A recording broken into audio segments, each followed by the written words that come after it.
और अभी आपका एंड गोल है नीट का पेपर लिखना, और नीट के पेपर के दिन क्या चीज आपके लिए इंपॉर्टेंट होनी है वो आपको अभी से समझनी होगी। कमांडो ट्रेनिंग करो खुद की। अब आप एक सिपाही से बोलो, क्या उसको इस तरह से सीढ़ी चढ़ना, रस्सी चढ़ना, पहाड़ पे चढ़ना, स्विमिंग करना, ये सब क्या इंटरेस्टिंग लगता होगा? हो सकता हो एक दिन लगे भी, रोज रोज तो नहीं लगता होगा। पर रोज आके सुबह वो 1 घंटे ग्राउंड के 5 चक्कर लगा रहा है, रोज आके वो सीढ़ियां चढ़ रहा है, वो पत्थर तोड़ रहा है, मजबूत कर रहा है खुद को। किस लिए? क्योंकि वो अपने आप को तैयार कर रहा है लड़ाई वाले दिन के लिए। कमांडो ट्रेनिंग, उसको भी वो चीज बोर लगती होगी बेटा। पर आप देखो सिपाहियों को भारत माँ की रक्षा करनी है, उनके अंदर ये इतना डीप ये फीलिंग बैठ चुकी है ना उनके अंदर कि उन्हें कोई चीज डिस्ट्रैक्ट नहीं कर पाती।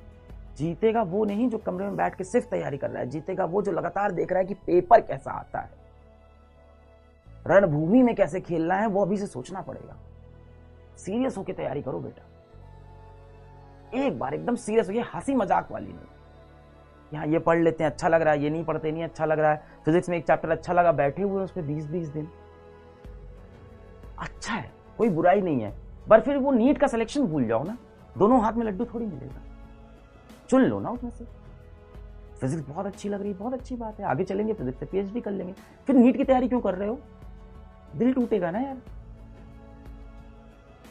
देखो उस बच्चे का दिल कभी नहीं टूटता जिसने बिल्कुल पढ़ाई नहीं की, उसे तो पता है उसका रिजल्ट नहीं आना। दिल उसी का टूटता है जिसने थोड़ी सी पढ़ाई की, थोड़ा सा नॉन सीरियस हो गया, उसका दिल बहुत टूटता है, क्योंकि actually he has worked hard, but कहीं कहीं बीच में डिस्ट्रैक्ट हो गया, सिर्फ रिग्रेट होता है। बच्चा बोल रहा है सर नहीं होता है।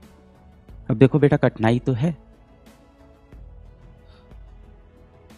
आसान होता तो हर कोई कर लेता, मुश्किल तो है। मैं ये नहीं कह रहा हूं आसान है, मुश्किल तो है।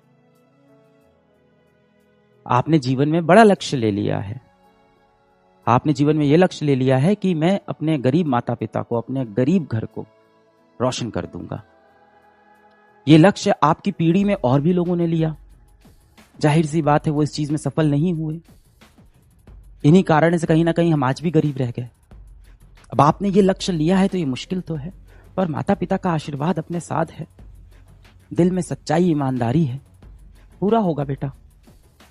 कठिन है, मैं बिल्कुल तुम्हारे साथ खड़ा हूं,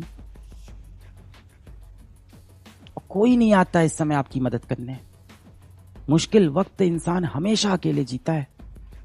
मैंने बोला है ना, संघर्ष व्यक्ति हमेशा अकेले करता है, कामयाब होने पे पूरी दुनिया आ जाती है ताली बजाने, क्रेडिट लेने हर कोई आ जाता है बाद में, पर जब आप संघर्ष कर रहे हो तो आप हमेशा अकेले करोगे। मुझे पता है आप जीवन में बहुत अकेले हो गए, हम सब जीवन में बहुत अकेले हैं,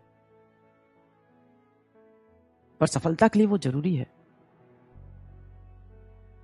जो व्यक्ति भीड़ में खड़ा है, सारे ऐशो आराम से जी रहा है, उसका सफल होने का जो प्रोबेबिलिटी है वो बहुत कम है। हो सकता हो वो हो भी जाए, पर उसके चांसेस बहुत कम है।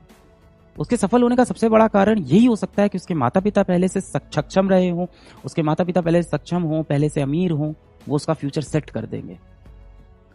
आपके माता पिता के पास एक ही चीज थी जो उन्होंने आपको दे दी,